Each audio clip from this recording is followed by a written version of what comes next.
Welcome to the Founder Social Club podcast. My name is Colton Kaplan. This podcast is the go-to place for startup founders to learn and grow. Each episode goes past the highlight reel and into the work of early hiring, product decisions, growth, fundraising, leadership, failures, lessons learned, and the founder journey. It's community-driven, grounded with intention, and rooted in curiosity with deep tips about building. Here is today's conversation with Saurabh Misra from Codeflash. Thank you. Hey Saurabh, thanks for being here. It's a pleasure to chat with you today. Sure thing. Pleasure is all mine.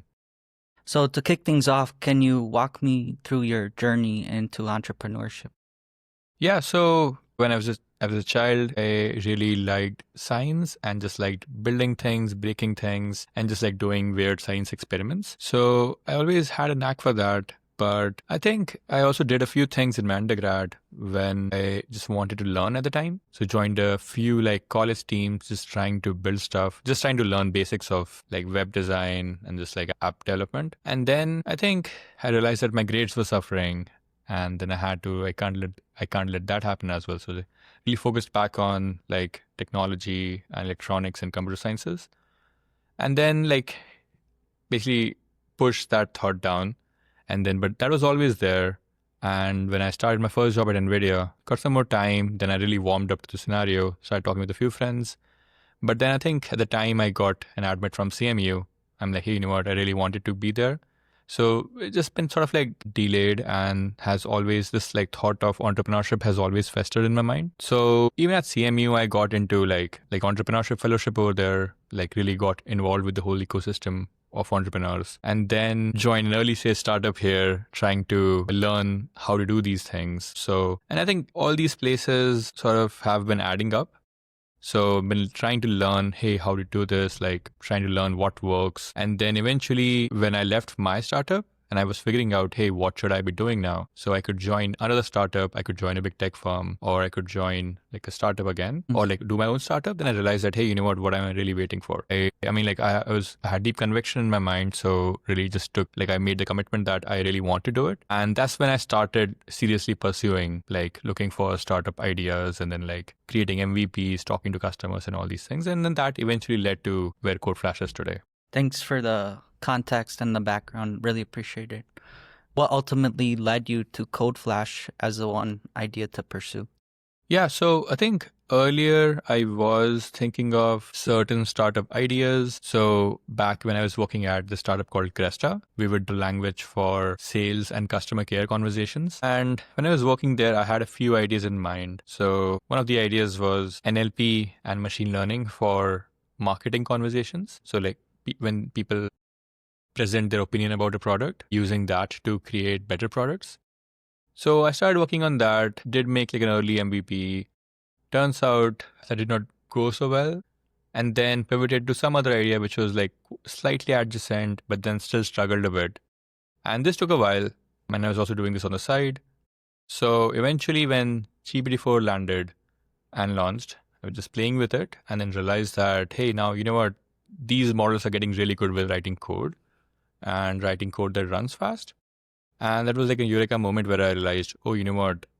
With this, when the LM starts writing faster code, and then also the LMs can now actually verify the code as well by writing unit tests. Basically, these are the two main things that were missing that now makes this vision of making every code run as fast as possible, makes that possible. Oh yeah, I mean, so from there, that was like a revelation essentially. So if this is possible, like these possibilities open up.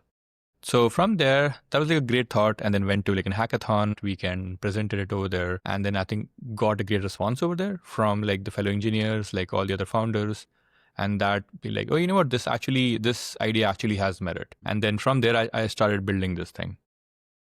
Very inspiring, yeah. I mean, that's a journey of entrepreneurship, right? Trying things until they work. So really cool that you did that. What lessons did you learn from those previous experiences that you've kind of implemented into Codeflash? And then we'll dive deeper into Codeflash itself. Yeah, I think there's a bunch of lessons.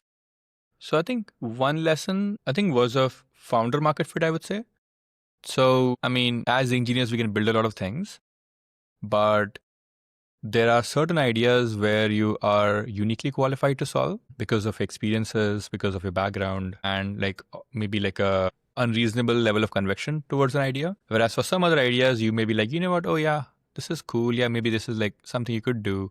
But then the point is that a lot of other people, they have better networks than you. So for very common ideas, it becomes hard to like break out as your own startup. That could be that was like one interesting learning.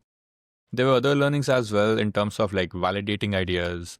I realized that you actually have to ask potentials to pay. Otherwise, they will try to be nice with you and then say, hey, you know what? Yeah, this is good. Yeah, I will like this. And then when you like spend 3 months building that and then say, hey, you know what? Maybe, yeah, I don't know if I really want to buy this or not. So there are all these things that sort of learned. Yeah, I mean, like learned a bunch about fundraising, all these things, but eventually like all these things add up. And then essentially when you do your next venture or work on the next idea, you're much better prepared and you don't make the mistakes before. For sure. Yeah, you're solving for a real painkiller instead of a vitamin. Yeah, that's fair. Yeah, I mean, it's interesting. I think like just that, but like one of the unique perspectives I've also come to appreciate more is I think painkiller vitamin is like important, but one thing that people miss out is like with respect to who. So something that's a painkiller for something or someone may be a vitamin for someone else. So about figuring out that, hey, for a given problem, like who really cares about it a lot? And then actually finding them and then going after them. And then even though people may be saying that, hey, you know what, hey, this is a good to have, but it's possible that there are maybe some other people that really like what you're doing. It's about finding those people. So this is something I've like grown to appreciate a bit more. For sure. And like, what would you say is like a reasonable amount of conversations to have? And like, how do you dive deeper into those insights to identify like your ICP? Yeah, I think it's a tough thing. So I would say a lot of these come from your insights as a founder and your conviction around the idea as well. I think that's underappreciated, I would say sometimes. So I think 100% like you should talk to customers. You should ask them these validation questions and that's all great. But what ends up happening is like I've seen that if you do that, people will converge the same set of problems that are like in vogue or like are very known. And then you end up building companies that everyone else is building in a way. But so I think that's fine. I mean, this is like a way of certainly winning. I think so. What I'm saying is that you need to talk to people. You need to figure out if this is like a real business problem. And there's like n number of things that can go wrong.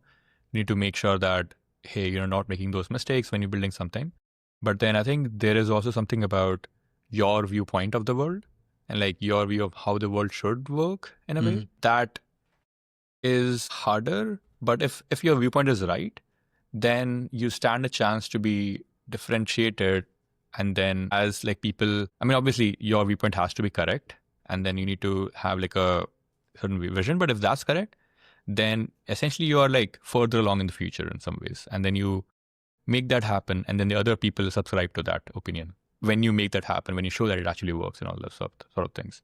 So, and then obviously you do need to validate that. You can't just build something that no one really wants. But then I think that part is slightly underappreciated right now. Really appreciate it. Yeah. So can you kind of describe the mission of Codeflash and like what's the main problem you're going after? Yeah. So right now, a big problem is that when engineers write code, they focus on functionality and correctness, but then it's really hard for them to figure out, hey, does this code run as fast as it could? Because it's just a really hard problem. So there are a bunch of algorithms involved. There are like different libraries to consider. There are all these patterns that could make something run faster. But then, unfortunately, optimizing code turns out to be really hard. So the established status quo is that, hey, you know what, you just write your first version of the code, don't make like egregious mistakes, and yeah, looks good, ship it. So what ends up happening is that there are all these opportunities in the code for it to run faster, but people just don't know that they exist. And even if they know that they exist, just optimizing code is quite hard to do. So it just ends up getting skipped.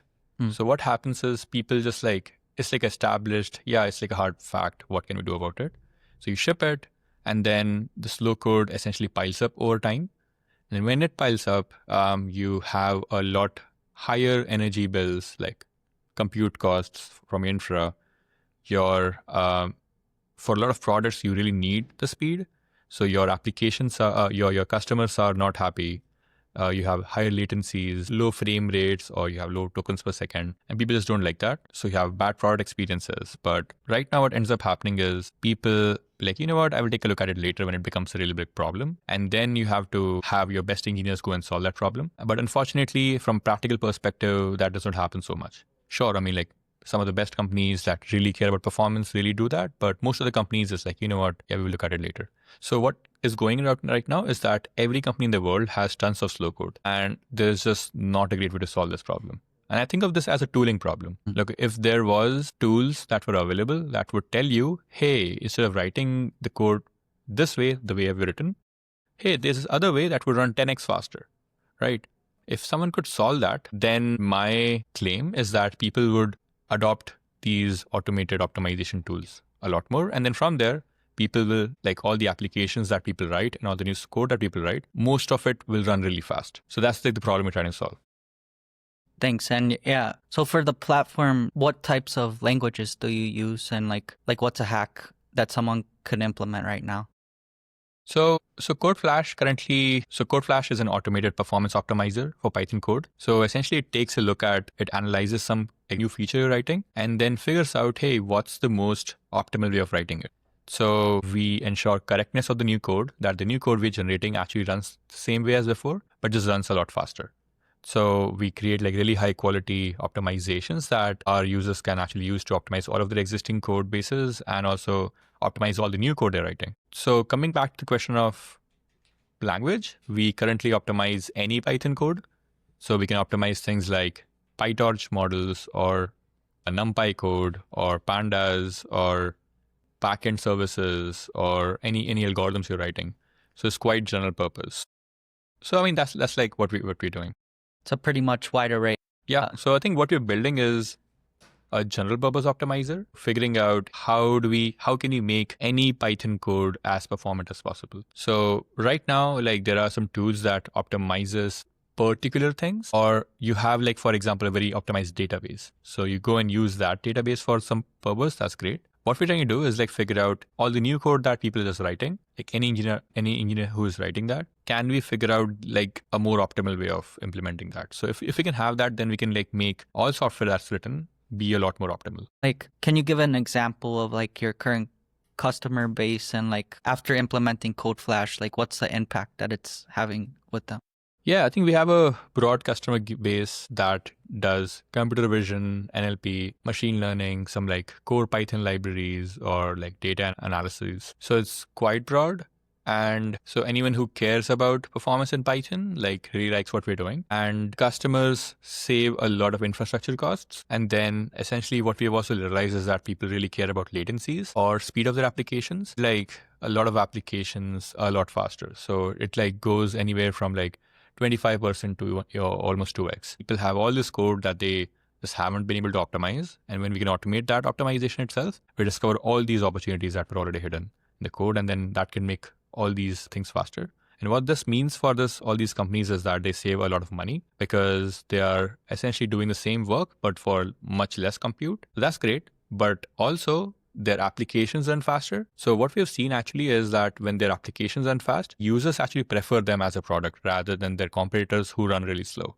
And right now, users are quite demanding, especially with respect to performance. So if they see something that runs slow, they are like very impatient, and then they say, "Hey, this is like either a bad product, or I don't want to deal with it." So they like churn users. So we help them prevent that. And if you like see if some application or some product you're using is really fast, you think it's almost like magical, and you want to keep using it more. So we help that, and we also like basically make all the engineers code a bit more expert level, because we figure out all these mistakes they were making in performance, and then we figure it out and we fix it. And yeah, that way like all the code that people are writing in that organization is always like more optimized. For sure. And how do you see this being implemented in the future? And like, do you see like the team size changing, like to be more lean, or like what are your thoughts about that? So yeah, I think what's going on right now is that people are using all these AI agents to write code. So which is great. We can ship a lot more features quickly, can like get your ideas into product. So that's great. One thing that we are seeing right now is like with our customers that when you write code with AI, your code quality can be subpar, and especially like the performance of your code can be subpar if you had written that code yourself, because performance happens when you really understand the insights of the code, you understand the problem, you try out a few different approaches and you put in certain thought. So when AI agents write code, they sort of lack that. Plus, when humans edit the code, when they don't really understand what's going on internally, they stand to make errors. And so essentially what we've seen is that AI agents could have a lot more performance bugs. So what we have seen is that a lot of our customers actually heavily use AI agents. But when they have Codeflash installed, we figure out that, hey, you know what, don't write this way. This other way runs like this much X faster. So you should probably prefer that way. So essentially they can write features quickly while having all of it be really optimized, and using AI agents can lead to higher quality code as well. Not just like sloppy code, but you can build these automated systems with AI itself that optimizes towards certain metrics you care about, which for us is performance. For sure. Sounds very impactful. For Codeflash, like where do you see yourself growing to in the next few years? Yeah, I think so. Like our mission is that all future software in the world should be performant by default and not an afterthought. We want to make sure that like all the software that's written out there always runs fast. And if we can achieve that, then it is a big worthy mission, because I think it's estimated maybe like 40% of the world's compute is just wasted on slow code. Optimize all of it, we can save a lot of energy and greenhouse gas emissions when that comes from that. Plus, yeah, I mean, all the applications we hopefully will use in the future will all run fast from the beginning itself. So that's like the goal, and we want to make sure that all software that's written is always fast. So for that, we want to become like the default way in which like the default tool in their toolkit. So everyone, our goal is that like people have all these security vulnerability checkers right now to make sure that none of their code has all these like bad security bugs. We want to make sure that in a similar way, Codeflash ensures that all the software they're writing is always performant. So when we can achieve, so to do that, we want to expand the company and make sure that everyone, especially who uses Python, uses us. But also in the future, whatever language people may be using to build the software, all of it is performant by default. Yeah. Thanks. Yeah. I really like the piece about like sustainability, because a lot of people aren't thinking about that right now. And it seems like you're really saving money and energy costs, and it's better for the environment. Yeah, I think optimization is just good. There really need trade-offs if it's done well. So jumping back into kind of your founder journey, being a founder is very difficult. So like, how do you manage your day-to-day and your priorities? Yeah, I think it's hard. I think it's knowing where we want to go, like what our goals are, prioritizing it over the other things that may be happening. So I think it just requires a bunch of clarity. Like the team should be on the same page as well. And then, yeah, I think we just like want to execute quickly towards that part. And I think it can be hard to know where you want to do. Like the goal is to like get to clarity over there quickly and then like get there quickly. How big's the team now? It's about 6 people right now. Are you currently fundraising? Not right now. But in the future. Yeah. So yeah, I guess like, are there any other lessons or adversities you had to overcome in the journey of entrepreneurship? Like big failures that have impacted your outlook? No, I think it's certainly hard. And I think stage is when like your team members leave you. Really hard. But the good thing is that, I mean, like the important thing is that as a founder, you have to just keep going, and then you can like rebuild everything. So I think what really matters is also this like sense of grit and persistence and perseverance towards the goal. So I think I've heard that like startups fail when the founders basically give up, and unless you don't do it, like you can keep going. So that's the main thing. So whatever happens, a lot of like hard things happen, like it's all ups and downs. But like, especially when things are down, you just stick in there. You like believe in like what you're doing. It's better from there. Thanks. Yeah. Do you have any like mentors in the space? Yeah. I mean, I do talk to mentors, advisors. Yeah, that helps me get better in the company. And for the founders out there watching, just starting now, like, do you have any advice? Yeah, I mean, I think this is a great time to do a company. I think AI, as it's getting better, is making all these new things possible. And there are a lot of second order effects happening from there as well. Like what happens when startup does this, when AI does something, and that, okay, sure, has some first order effects, but leads to a lot of other effects as well. And I think it's like thinking about what can happen in the future, what problems are going to emerge from this, and then trying to solve those things. AI has been taken up by even like traditional industries, I would say. So there's a very big appetite for consuming these things. If you want to do a startup, just like go at it. And yeah, there are like a lot of like great resources right now to like get really good at all the things that you have to do. So I think, yeah, I would just say go ahead. Awesome. Well, thank you for your time. Where can people find you at, and how can the audience be useful to you?